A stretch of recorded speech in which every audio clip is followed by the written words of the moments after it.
Friends, America ప్రపంచంలోనే అత్యంత సంపన్న దేశం. కానీ ఈ అగ్రరాజ్యంలో ఇప్పుడు లక్షలాది మంది ఒక వింతైన అత్యంత కఠినమైన సామాజిక పరిస్థితిని ఎదుర్కొంటున్నారు.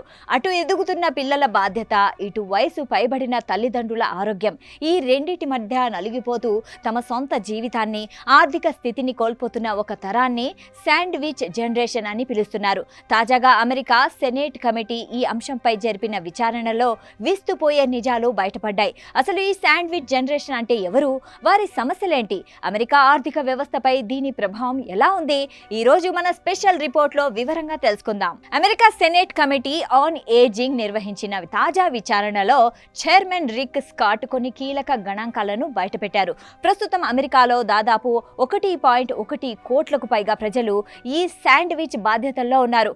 వీరు తమ వేతనంతో కూడిన ఉద్యోగాలు చేస్తూనే ఇంట్లో ఎటువంటి వేతనం లేని కేర్ గివర్ బాధ్యతలు నిర్వహిస్తున్నారు. ఆశ్చర్యకరమైన విషయం ఏంటంటే వీరు చేస్తున్న ఈ ఉచిత సేవ విలువ ఏటా సుమారు $600 బిలియన్, అంటే మన భారతీయ కరెన్సీలో దాదాపు 50 లక్షల కోట్ల రూపాయల కంటే ఎక్కువ. ఈ బాధ్యతల వల్ల కేవలం మానసిక ఒత్తిడి మాత్రమే కాదు, ఆర్థికంగా కూడా వీరు కుంగిపోతున్నారు. అలాగే ఈ బాధ్యతల కోసం ప్రతి 5గురిలో ఒకరు తమ ఉద్యోగ వేళలను తగ్గించుకుంటున్నారు లేదా ఉన్నత పదవులకు వదులుకుంటున్నారు.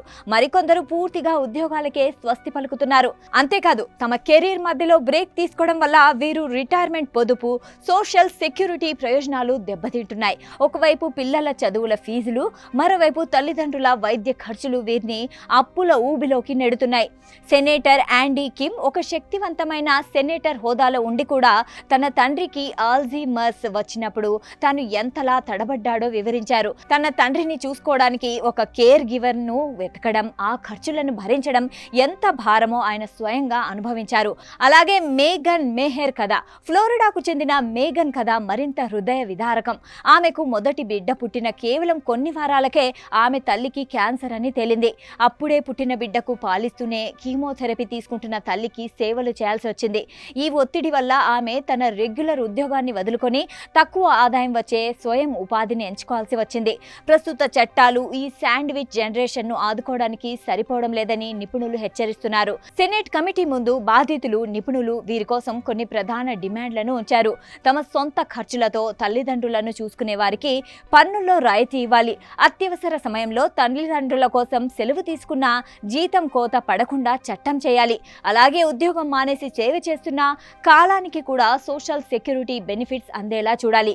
ఇవి కేవలం అమెరికా సమస్యే కాదు, భారతదేశంలో కూడా ఉమ్మడి కుటుంబం వ్యవస్థ విచ్ఛిన్నమవుతున్న తరుణంలో మన దగ్గర కూడా శాండ్విచ్ జనరేషన్ పెరుగుతోంది.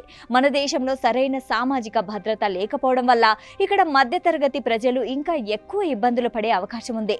శాండ్విచ్ జనరేషన్ పడుతున్న ఇబ్బందులు కేవలం ఒక కుటుంబ సమస్య కాదు, ఇది ఒక దేశ ఆర్థిక వ్యవస్థకు సంబంధించిన సమస్య. మనుషుల సగటు జీవితకాలం పెరుగుతున్న కొద్దీ వృద్ధుల సంఖ్య పెరుగుతుంది.